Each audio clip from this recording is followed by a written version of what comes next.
ZPTC ఉప ఎన్నికపై ఉత్తరాంధ్రకి చెందిన YCP TDP నేతలు మాటల యుద్ధానికి దిగారు. పులివెందులలో వైసీపీ కార్యకర్తల్ని అక్రమ కేసులు పెట్టి అరెస్టులు చేస్తున్నారని, రాష్ట్రంలో శాంతి భద్రతలు క్షీణించాయని వైసీపీ ఎమ్మెల్సీ బొత్స సత్యనారాయణ విమర్శించారు. చంద్రబాబు ప్రజాస్వామ్యబద్ధంగా పారదర్శక పాలన చేస్తున్నారని, వైసీపీ అధికార దుర్వినియోగం చేసినట్లు తాము కూడా చేస్తున్నామని బొత్స అపోహపడుతున్నారని మంత్రి కొండపల్లి శ్రీనివాస్ అన్నారు. రాష్ట్రంలో ప్రజాస్వామ్యం లేదు, రాక్షస పాలనలా ఉందని, ఒక్క జెడ్పీటీసీ ఎన్నిక కోసం మొత్తం అధికార యంత్రాంగాన్ని పులివెందులలో మోహరించారని వైసీపీ ఎమ్మెల్సీ బొత్స సత్యనారాయణ చేసిన కామెంట్స్ కి మంత్రి కొండపల్లి శ్రీనివాస్ కౌంటర్ ఇచ్చారు.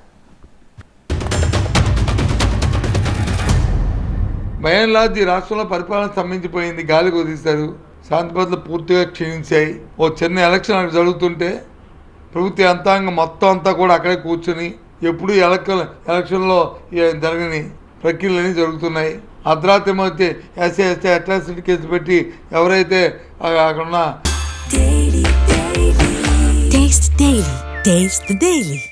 ఏజెంట్లు ఉంటారో లేకపోతే కార్యకర్తలు ఉంటారో వాళ్ళందరినీ అరెస్టులు చేసి వాళ్ళందరినీ బంధిస్తున్నారు.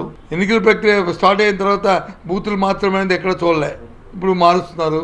ఈ ఊరు ఆ ఊరు, ఆ ఊరు ఈ ఊరు, వాళ్ళ ఊర్లో బూత్ లేకపోతే పర్వాలే, ఆ ఊర్లో బూత్ ఉంటుంది కానీ ఆ బూత్లో ఒకటే ఉండేది, ఇంకో ఊరు వేయాలి. ఇది ఎక్కడ సోద్యము? వాళ్ళు అధికారం దుర్వినియోగం చేసుకున్నారు కాబట్టే తెలుగుదేశం ప్రభుత్వం దుర్వినియోగం చేస్తారని ఒక అపోహలోకి వెళ్తున్నారు. గతంలో మనం తిరుపతి ఎంపీ ఎలక్షన్స్ చూసాం. తిరుపతి ఎంపీ ఎలక్షన్స్కి బస్సుల మీద వేరే నియోజకవర్గం తీసుకొచ్చి ఓట్లు వేయించారు. వేరే నియోజకవర్గం వాళ్ళు తీసుకొచ్చి తిరుపతి పార్లమెంట్ ఎలక్షన్లో ఓట్లు వేయించారు. అది అందరికీ తెలిసిన విషయమే. ఆ రకంగా దుర్వినియోగం చేశారు కాబట్టి ఇక్కడే చేస్తాను. మా నాయకుడు చాలా ట్రాన్స్పరెంట్. పరిపాలన అనేది ఖచ్చితంగా చాలా ప్రశాంత వాతావరణం జరగాలి, లా అండ్ ఆర్డర్ ఖచ్చితంగా కంట్రోల్గా ఉండాలి, ప్రతి రూల్ పొజిషన్ అనేది కంపల్సరీగా ఫాలో అవ్వాలి అనే దాని మీద గౌరవ ముఖ్యమంత్రి కానీ ఈ ప్రభుత్వం కానీ చాలా చిత్తశుద్ధి ఉంది.